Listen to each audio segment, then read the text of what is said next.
Hello students, मेरा नाम है श्वेता। स्वागत है आप सभी का मेरी इस यूट्यूब चैनल लखनऊ लर्निंग में। लिसनर्स, आज की इस वीडियो में हम कैपिटल एंड रेवेन्यू एक्सपेंडिचर के बारे में जानेंगे। तो बिना टाइम को वेस्ट किए आइए अपने इस वीडियो को स्टार्ट करते हैं। और अगर आप इस चैनल पर न्यू है लिसनर्स, तो इस वीडियो को जरूर सब्सक्राइब करें हमारे इस चैनल को, ताकि आपको डेली हमारी इस वीडियो से रिलेटेड लिंक मिलता रहे और आप इसे देखते रहें। तो लिसनर्स, देखते हैं कि कैपिटल एंड रेवेन्यू एक्सपेंडिचर में क्या है। So capital and revenue expenditures are the two different distinct categories of expenses that companies incur. Understanding the difference between them is crucial for accurate financial reporting and analysis. Here is a breakdown of both. बोला गया है जो capital and revenue expenditure, ये दो different categories हैं expense के, जो basically companies में होते रहते हैं। इन दोनों को डिफरेंस को समझना, इन दोनों के बीच का, ये बहुत ही ज्यादा क्रूशियल है, इंपॉर्टेंट है एक एक्यूरेट फाइनेंशियल रिपोर्टिंग और एनालिसिस के लिए। तो इसके बारे में कुछ दिया गया है नीचे। तो पहला आता है हमारा कैपिटल एक्सपेंडिचर। तो इसको देख सकते हैं आप, कैपेक्स के फॉर्म में शॉर्ट में लिख सकते हैं आप, लेकिन आप पूरा फुल फॉर्म में लिखिएगा, नहीं तो एग्जामिनर नंबर काट सकता है। डेफिनेशन इसका क्या है, तो capital expenditure are investment in long term assets that provide benefits over multiple accounting periods.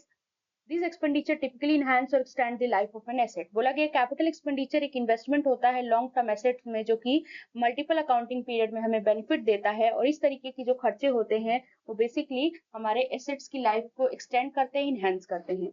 Next बोला गया है इसमें कुछ कैरेक्टरिस्टिक्स आती है लिसनर्स की, इसकी विशेषताएं क्या क्या हैं। तो पहला आता है लॉन्ग टर्म बेनिफिट, यानी कि capital expenditure usually involves acquiring or improving fixed assets like property, plant, equipment और intangible assets. Capital expenditures basically तब involve किया जाता है जब हमें fixed assets को acquire करना होता है या improve करना होता है, जैसे property लेनी है, plant खरीदना है, equipment लेना है, intangible assets पर खर्चा करना है, तो उस टाइम के लिए हम इसका यूज करते हैं। दूसरा आता है not immediately expenses, यानी कि जल्दी जल्दी ये एक्सपेंस नहीं होता है, यानी these costs are capitalized on the balance sheet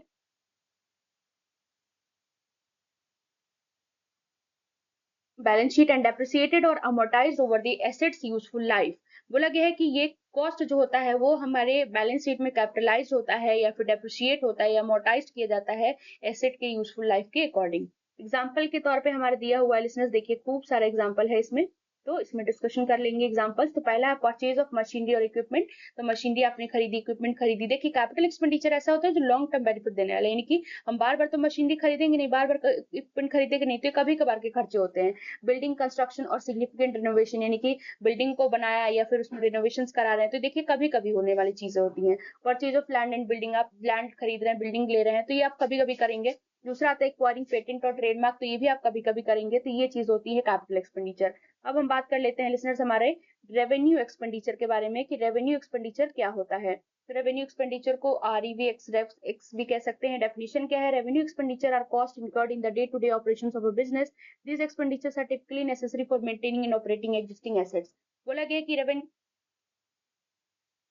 revenue expenditure वो कॉस्ट होता है जो बेसिकली हमारे बिजनेस के डे टू डे खर्चे जो होते हैं उस चीज को कहते हैं हम रेवेन्यू एक्सपेंडिचर, जो normally day to day operations में होते रहते हैं। और इस तरीके के खर्चे जो होते हैं बेसिकली हमारी एग्जिस्टिंग एसेट्स को मेंटेन या ऑपरेट करने में होते हैं। अब कैरेक्टरिस्टिक्स कुछ होते हैं लिसनर्स, तो कैरेक्टरिस्टिक्स इसके डिस्कशन कर लूँ। सबसे पहला आता है हमारा रेवेन्यू एक्सपेंडिचर में शॉर्ट टर्म बेनिफिट्स, यानी revenue expenditure revex usually involves expenses that benefit the business within the current accounting period, यानी रेवेन्यू एक्सपेंडिचर यूजुअली इसमें वो एक्सपेंसेस आते हैं, वो खर्चे आते हैं जो बिजनेस को बेनिफिट देते हैं करंट अकाउंटिंग पीरियड में, नहीं एक साल के अंदर अंदर, उस चीज को कहते हैं। नेक्स्ट आता है इमीडिएटली एक्सपेंस्ड, यानी तुरंत तुरंत इसमें खर्चा होता है। This cost are expensed in the income statement in the period they are incurred, reducing net income, यानी इस तरीके का कॉस्ट जो है वो इनकम स्टेटमेंट में से दिखाया जाता है, इनकी एक्सपेंस होते हैं उस पीरियड में जो बेसिकली जब होते हैं तब दिखाया जाता है, जो कि बेसिकली नेट इनकम को हमारे कम करते हैं। अब कुछ एग्जांपल्स देख लेते हैं लिसनर्स इसके। तो एग्जांपल्स क्या क्या हैं, पहला है रेंट और यूटिलिटी पेमेंट। तो देखिए रेंट आप रेगुलर पे करते हैं, यूटिलिटी पेमेंट सब रेगुलर करेंगे। सैलरी एंड वेजेस तो ये हर मंथ आपको देना है, रेगुलर दे सकते हैं। तो ये सब क्या होते हैं, ये होते हैं हमारे कौन से transaction, revenue expenditure. So next आता है लिसनर्स हमारा रेगुलर मेंटेनेंस करना एंड रिपेयर करना मशीनरी का, इक्विपमेंट का, ऑफिस सप्लाईज और ऑपरेशनल मटेरियल। सो लिसनर्स आज के लिए बस इतना ही। तो ये कुछ रेवेन्यू एक्सपेंडिचर थे। आई होप आपको सारी चीजें क्लियर हो गई होंगी। Thank you.